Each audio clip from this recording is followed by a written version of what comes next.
राम राम जी। आप सबका मेरे व्रत और त्योहार की कहानी चैनल में स्वागत है। आज हम जानते हैं कि कल बसंत पंचमी के दिन हमें सरस्वती पूजा कैसे करनी चाहिए, माँ सरस्वती को हम कैसे मनाएं जिससे वो हमें बुद्धि प्रदान करे। तो सबसे पहले हमें अपने घर में जिस जगह पे सरस्वती माता की पूजा करनी है वहाँ पे हमें पानी डाल झाड़ू लगाकर पानी डालकर अच्छे से कपड़े से साफ कर देना है। उसके बाद एक चौकी ले लेनी है या फिर पटला ले लेना है। फिर इत्र गंगा जल छिड़क लेना है। उसके ऊपर हमें एकदम साफ या फिर नया पीला वस्त्र हमें उसके ऊपर बिछा देना है। माँ सरस्वती को पीला कलर की सब वस्तुएं पसंद होती है और माँ सरस्वती की पूजा में सब पीले कलर की ही वस्तु होनी भी चाहिए। फिर उसके बाद हमें सरस्वती माता की मूर्ति अगर हमारे पास है तो हमें मूर्ति ले लेनी है या फिर फोटो है तो फोटो ले लेनी है। उसको चौकी के ऊपर सजा देना है। फिर हमें एक सरस्वती माता के सीधे हाथ की साइड में थोड़े से चावल डाल के एक लोटा तांबे का, पित्तल का, स्टील का, जो भी हो, हमें कलश भर के रखना होता है। तो वो रख लेना है चावल के ऊपर। वो कलश हमें जल से भर के रखना होता है। उसके बाद में हमें सरस्वती माता को तिलक करना है। तिलक हमें करना है रोली से और हल्दी से। अगर हमारे पास चंदन है तो हम चंदन से भी कर सकते हैं, पीले रंग का चंदन होना चाहिए। फिर उसके बाद हमें माता सरस्वती को पीले रंग के फूल समर्पित करना चाहिए। माता सरस्वती के सामने जब हम माता सरस्वती की मूर्ति वहाँ पे बिठाएंगे या फोटो जो भी रखेंगे उसके पास में हमें गणेश जी भी स्थापित करने होते हैं। अगर हमारे पास मूर्ति है गणेश जी की तो वो रख लो, अगर नहीं है तो हमें विनायक जी बना के मिट्टी का वो रख लेना है।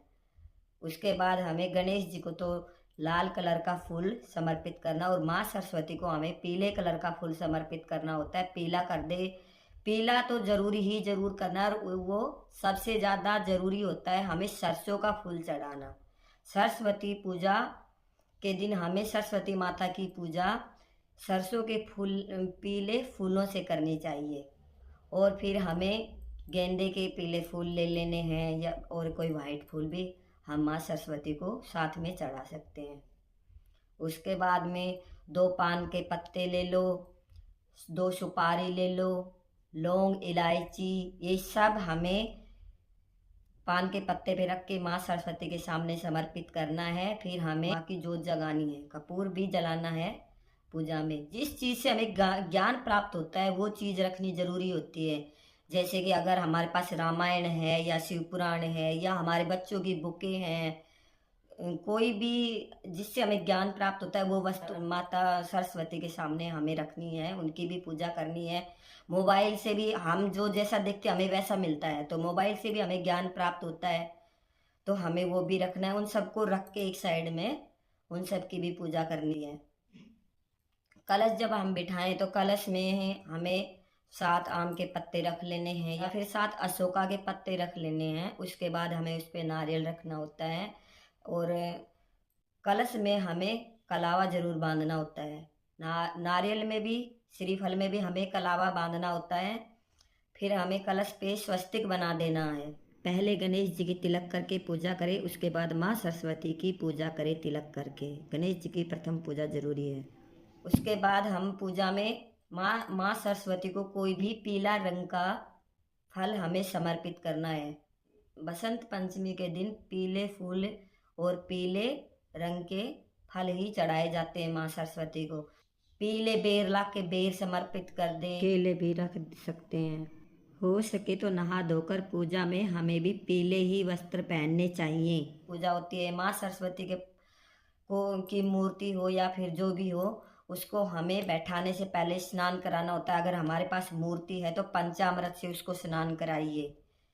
दूध, दही, घी, शहद, गंगा जल, फिर उसके बाद में साफ जल, इन सब से हमें माँ सरस्वती की मूर्ति को स्नान कराना है। फोटो है तो फिर हम वैसे पवित्र जल से और पंचामृत से हम छींटे लगा देंगे। दूब, थोड़ी सी दूब से ऐसे करके हमें छींटे लगा देने हैं। और फिर सरस्वती माँ की मूर्ति है या फोटो है, उस पे हमें पीले रंग की ही चुनरी उड़ानी होती है। अगर आपके पास नहीं है तो कोई बात नहीं। हमारे घर के सभी सदस्य, हमारे बच्चे जो भी हैं, हमें फिर सबको सरस्वती माँ की पूजा करनी चाहिए, आरती गानी चाहिए माँ की, और माँ की पूजा करनी चाहिए। और हमारे पास अगर ढोल बाजा जो भी है वो भी बजाना चाहिए पूजा में। अगर नहीं है तो फिर हम अपनी घंटी भी बजा सकते हैं। हमारे मन घंटी तो सब मंदिर में मिलती है, तो हमें घंटी बजा सकते हैं, ये भी ज़रूरी होता है। भोग में माँ सरस्वती को हम पीले चावल, मीठे पीले चावल का भोग लगाएंगे। और अगर हम खीर का भी भोग लगाएंगे तो उसमें भी हमें केसरिया रंग डालना है और उसको भी पीला करना है। माँ सरस्वती को पूजा में हर चीज़ पीली ही होती है। उसके बाद हमें शुद्ध देसी घी से माँ सरस्वती के सामने दीपक जलाना है। और पेन पेंसिल जो भी हो वो भी, और अपने बच्चों की बुक कॉपी पेन जो भी हो वहाँ हमें वो भी माँ के सामने रखकर उन सब की भी पूजा करनी होती है, क्योंकि माँ सरस्वती, इन सभी से हमें ज्ञान मिलता है। और ये सब चीज़ें माँ सरस्वती की पूजा में हमें ज़रूर रखनी चाहिए। माँ सरस्वती की पूजा का शुभ मुहूर्त सुबह 7:15 से लेकर दोपहर 12:33 तक रहेगा, यानी कि 5 घंटे 20 मिनट तक रहेगा। इस समय के बीच में हम माँ सरस्वती को मना सकते हैं, हमारे ऊपर प्रसन्न कर सकते हैं। और हमें पूजा में दक्षिणा रखना जरूरी है। जितनी हमारी श्रद्धा हो, हमें पूजा में दक्षिणा रखना है। और माँ सरस्वती के लिए हमारे पास में चूड़ी कंगन जो भी हो, जो भी श्रृंगार का सामान हमसे बने, वो भी हमें एक टोकरी में भर के रख लेना है माँ की पूजा में। उसके बाद में सारे परिवार को मिलके माँ सरस्वती की पूजा करनी है। हे माँ सरस्वती, आप हमारे ऊपर प्रसन्न रहें। हे माँ, मेरे बच्चों को बल बुद्धि शक्ति विद्या देना, मेरे बच्चों को दीर्घायु सुसंस्कारी बनाना, मेरे बच्चे कभी भी असफल ना हो, मेरे बच्चे जिस भी परीक्षा में बैठे उसमें सफल जरूर हो। ओम ह्रीम सरस्वती नमः, इस मंत्र का जप करें। और हमारे पूरे परिवार को आप अपना आशीर्वाद प्रदान करें और हमें ज्ञान दे, बुद्धि दे। ऐसे करके माँ सरस्वती से प्रार्थना करें। हम माँ सरस्वती की आरती करके माँ की पूजा संपन्न करनी है। उसके बाद जो दक्षिणा होती है वो हम मंदिर में भी दे सकते हैं, या फिर हमारे घर में कोई कन्या है तो हम उसे भी दे सकते हैं। और जो चावल जो फल सब हम रखते हैं पूजा में, वो अपने पूरे परिवार में हमें बांट के खा लेने हैं, वो प्रसाद होता है। अगर आप सबको मेरी दी हुई जानकारी अच्छी लगे माँ सरस्वती की पूजा की, तो वीडियो को लाइक करें, चैनल को सब्सक्राइब करें और शेयर करें, और बेल आइकन को भी दबा लें, जिससे आपको नए नए अपडेट्स देखने को मिले। राम राम जी, धन्यवाद।